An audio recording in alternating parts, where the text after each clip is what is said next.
के सम्मान में यूटी बनाओ। महाराजा अनंत राय जी की, महाराजा अनंत राय देव जी की जय मां भवानी, जय भवानी, जय मां भवानी, जय भवानी, मां भवानी, जय भवानी। मैं हूँ नई दिल्ली के जंतर मंतर पर। नई दिल्ली के जंतर मंतर पर हजारों की संख्या में लोग यहाँ पर मौजूद हैं।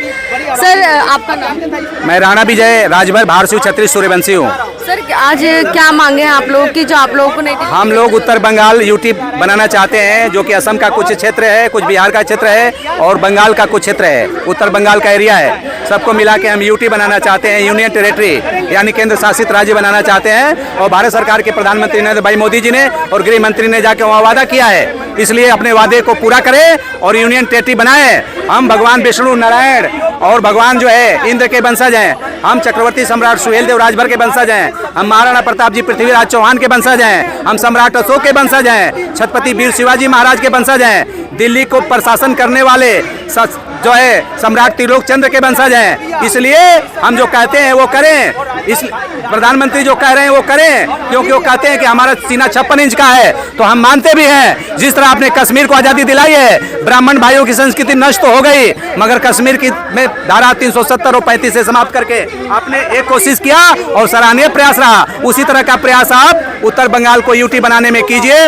हम भारत के प्रधानमंत्री, गृह मंत्री, महामहिम राष्ट्रपति महोदया और भारत के सभी भारत सरकार से हम मांग करते हैं कि 24 से पहले यूटी बनाएं, वरना नो यूटी नो वोट का हम नारा देंगे। अगर 24 से पहले यूटी नहीं बनता है तो नो यूटी नोट का नारा देंगे। और जिस तरह कांग्रेस को नहीं बनने से क्या नुकसान है? ऐसा है कि वहाँ पर माता बहनें, आप महिला शक्ति हैं, नारी शक्ति हैं, देवी की प्रतीक हैं। माता को देवी का स्वरूप हम माना गया है, तो उनकी इज्जत आबरू किस तरह खंडित की जा रही है आप देख रही हैं आतंकवादियों द्वारा। और जो है विदेशी जो है रोहिंग्या मुसलमानों द्वारा जमीनें लूटी जा रही हैं, हत्या हो रही है, बलात्कार हो रहा है, डकैती हो रही है दिन दहाड़े। और फर्जी वोटर बना करके ममता दीदी मुख्यमंत्री बन रही हैं। इसके पहले ज्योति बसु बने।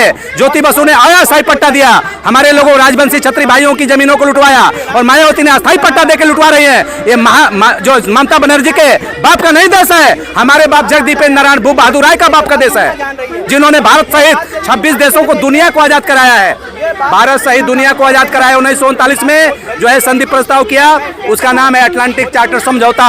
और उन्होंने 28 अगस्त को अपने देश का विलय किया, जो राष्ट्र कहा जाता है, ग्रेटर कूच बिहार राष्ट्र, उसका विलय किया था भारतवर्ष में। और तत्कालीन प्रधानमंत्री नेहरू जी, तत्कालीन गृह मंत्री सरदार पटेल जी ने जो वादा किया वो निभाए नहीं, और महाराजा के साथ हमारे अन्याय किया गया, और आज तक वो बदस्तूर जारी है। अच्छा, ये बताइए, आप ये जो मांग कर रहे हैं, चुनावों के समय ही क्यों आए आप? 2024 में चुनाव है। हमारी यह मांग 30 सालों से चल रही है। हमारे युग पुरुष, युग नायक महाराजा श्री अनंत देव राय जी महाराज, जो इस समय लोकसभा के सदस्य, राज्यसभा सांसद सदस्य हैं, उन्होंने यहाँ पर 2009 में जो है 2 महीने तक धरना प्रदर्शन किया है, और 2014 में हंगर स्ट्राइक किया है। कांग्रेस ने माना नहीं।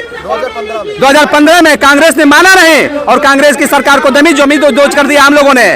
और अगर भारतीय जनता पार्टी सबक नहीं लेती है तो फिर भारतीय जनता पार्टी की भी तो वही हाल होगी। अच्छा सर, आप कह रहे कांग्रेस की सरकार में भी आपने ये मांग रखी है, और अब बीजेपी की सरकार है, तो अब आपको किस पे भरोसा है? अगर ये मांग, हमें बीजेपी पर भरोसा है, क्योंकि मोदी जी जो कहते हैं वो करते हैं, लेकिन ये काम करें तो पूरा भरोसा होगा। मोदी जी के कथनी करने में हम अंतर नहीं मानते। मैं उनका हृदय से सम्मान करता हूँ। उन्होंने जो किया है राजभर क्षत्रिय भाइयों के लिए, राजवंशी क्षत्रिय भाइयों के लिए, वह धन्यवाद के पात्र है। लेकिन सबसे बड़ा काम जो राष्ट्र हित में है, न्याय हित में है, और वहाँ के विकास और निर्माण के लिए है, ये काम सबसे जरूरी है। क्योंकि चिकन ने कहा जाता है, उसको कहता है यहाँ का एक मुस्लिम कोई मौलाना था जिसने कहा कि मुर्गी का गला काट दो। मैं उस मौलाना को कहता हूँ कि सलार मसूद गाजी को याद करो, जो कि मोहम्मद साहब का वंशज था, और सलार गाजी को 18 दिनों के घोर संग्राम में चक्रवर्ती सम्राट सुहेलदेव राजभर जी महाराज ने 5 लाख सेना सहित जमींदोज कर दिया था।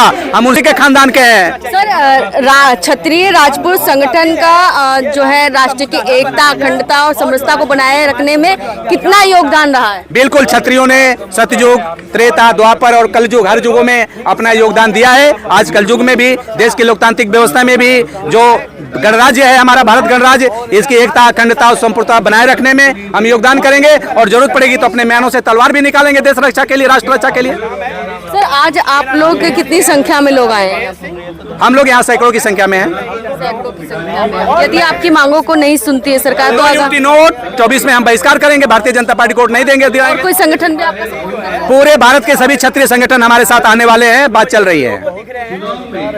कुछ अपील ये है कि ये क्षत्रिय भाइयों, क्षत्रिय जहाँ खड़ा होता है वहीं इतिहास बनता है। आप भगवान विष्णु के वंशज हैं, आप जो है नारायण के वंशज हैं, भगवान श्री कृष्ण के वंशज हैं, भगवान श्री राम के वंशज हैं, सम्राट सुहेलदेव राजभर, जगदीपेंद्र नारायण, भूप बहादुर राय, महाराजा त्रिलोक चंद्र, आप महाराणा प्रताप जी, छत्रपति शिवाजी, वीर बप्पा रावल और जितने देश के महान हुए वो क्षत्रिय हुए। इसलिए क्षत्रिय भगवान का रूप होता है और क्षत्रिय जहाँ खड़ा होता है वही इतिहास बनता है। आप खड़े हो जाओ अपने अधिकार के लिए, आपका इतिहास फिर बनेगा और इस लोकतांत्रिक व्यवस्था में आपको पद और सम्मान फिर से मिलेगा। भीख मांगने से भीख तो मिलती है मगर अधिकार नहीं मिलता है। अधिकार लड़ने से मिलता है और न्याय लड़ने से मिलता है। यही हमारा संदेश। धन्यवाद।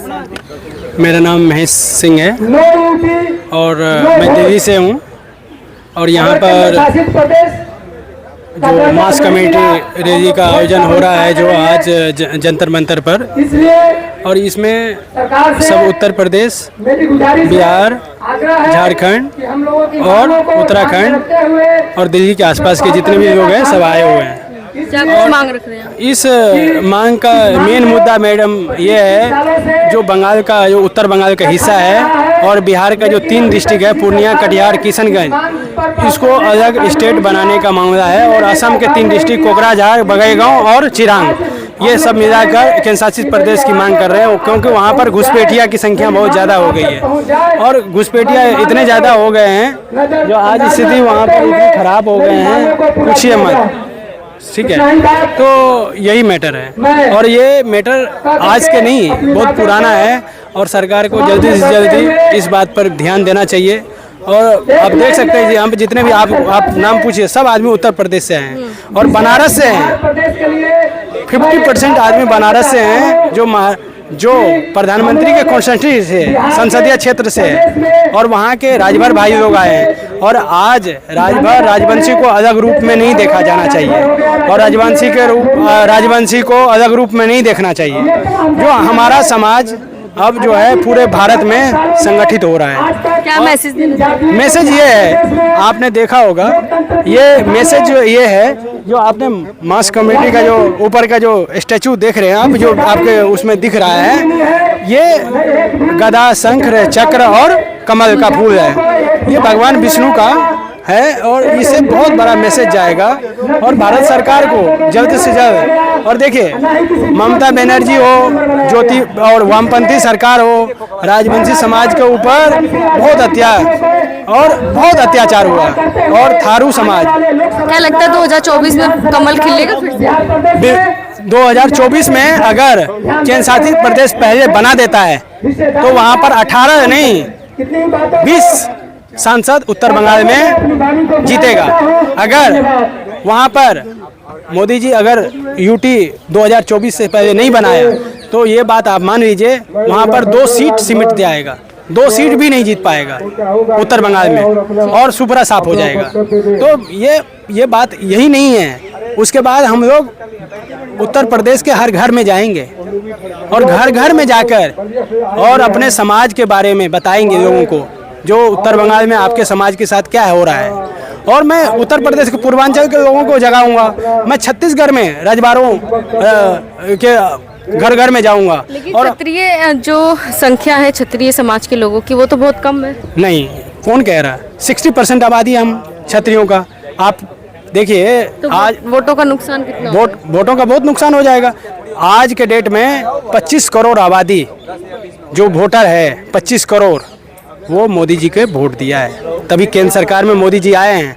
जहां पर असम में कभी सोच भी नहीं कर सकता था कोई असम में सरकार बना सकता है बीजेपी, वहां पर किसने, राजवंशी लोगों ने वोट दिया। हाँ, राजवंशी भाई ने वोट दिया और ये बात आप सबको मानना पड़ेगा और ये बात बहुत सीरियस है। और मीडिया भाई, नेशनल मीडिया जो है इस बात को मुद्दा नहीं उठा रहा है। ये मुद्दा भी बहुत बड़ा है। नेशनल मीडिया में ये बात को बताना चाहिए लोगों को और ये बात को उठाना चाहिए नेशनल मीडिया को। आज देखिए पैसे के लालच में या कोई आदमी इस बात को नहीं उठा पा रहा है या वंचित, वो भारत का हिस्सा है। आप कश्मीरी पंडित के साथ क्या हुआ, आज वो चीज़ वापस दे सकते हैं क्या आप कश्मीरी पंडित के साथ? आज वही स्थिति यदि राजवंशी समाज के साथ होगा तो क्या आप वापस दे सकते हैं? ऐसा स्थिति नहीं हो सकता है। इसलिए हम सब का कर्तव्य बनता है और इस बात को कर्तव्य बनता है जो आप जितने भी मीडिया वाले हैं इस बात को उठाए, और ये मुद्दा बहुत सीरियस है। मैं चाहता हूँ आरएसएस के मोहन भागवत जी से, कामेश्वर चौपाल जी से इस बात को, हमने चौपाल जी को कई बात बताया, कामेश्वर चौपाल जी राम जन्मभूमि का स्थायी सदस्य है, हमने चौपाल सर को बताया कई बार इस विषय को, और हमने एक दो प्रतिनिधि को मिलाया भी था, वहाँ की समस्या बताया भी था, वो वीडियो हमारे पास मौजूद है। और मैं सब जितने भी लोग हैं संघ के, मैं चाहता हूँ इस विषय में ज़्यादा जातिवाद ना सोच के इस विषय को सही से संगठित करके उठाएं और इस समाज को अलग अलग रूप में ना